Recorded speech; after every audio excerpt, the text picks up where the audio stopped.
Hello నేస్తాలు, అందరూ ఎలా ఉన్నారు? సమ్మర్ని బాగా ఎంజాయ్ చేస్తున్నారా? ఈ బుజ్జి నేస్తాల కోసం ఒక బుజ్జి ఎద్దు కథను తీసుకొచ్చా, విందామా? అయితే ఒక ఊరిలో ప్రతి సంవత్సరం దేవుణ్ణి ఊరేగించే సంప్రదాయం ఉండేది. ప్రతి సంవత్సరం ఊరిలో వారంతా పండుగ చేసుకొని పూజలు చేసి ఊరేగింపు కోసం అన్ని వీధులు శుభ్రం చేసి ముగ్గులతో పువ్వులతో చాలా అందంగా అలంకరించేవారు. ఊరేగింపుకు ఒక ఎద్దు బండి కట్టేవారు. ఆ బండిని కడిగి దానిని కూడా శుభ్రంగా మంచి పూలతో తోరణాలతో అందంగా అలంకరించేవారు. మరి ఆ బండిని తోలే ఎద్దు సంగతి చెప్పాలా మీకు? ఊళ్ళో అన్నిటికన్నా ఆరోగ్యకరంగా బలంగా ఉన్న ఎద్దుని ఎంచుకునేవారు.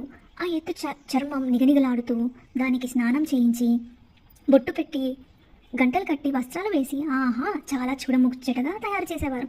ప్రతి సంవత్సరంలో ఈ సంవత్సరం కూడా ఊరేగింపుకు ఊరు తయారైంది. మరి ఆ ఎద్దు పేరేంటో తెలుసా? భీముడు. భీముడు అనే ఒక ఎద్దును ఎంచుకున్నారు. బాగా తయారు చేసి బండి కట్టారు. గుడి ముందర నించోబెట్టి దేవుడి విగ్రహాన్ని బండిలో పెట్టి హారతి ఇచ్చి ఊరేగింపు మొదలుపెట్టారు. ఈ రోజంతా భీముడు ఎక్కడికి వెళ్తే అక్కడ మనుషులు వంగి నమస్కారాలు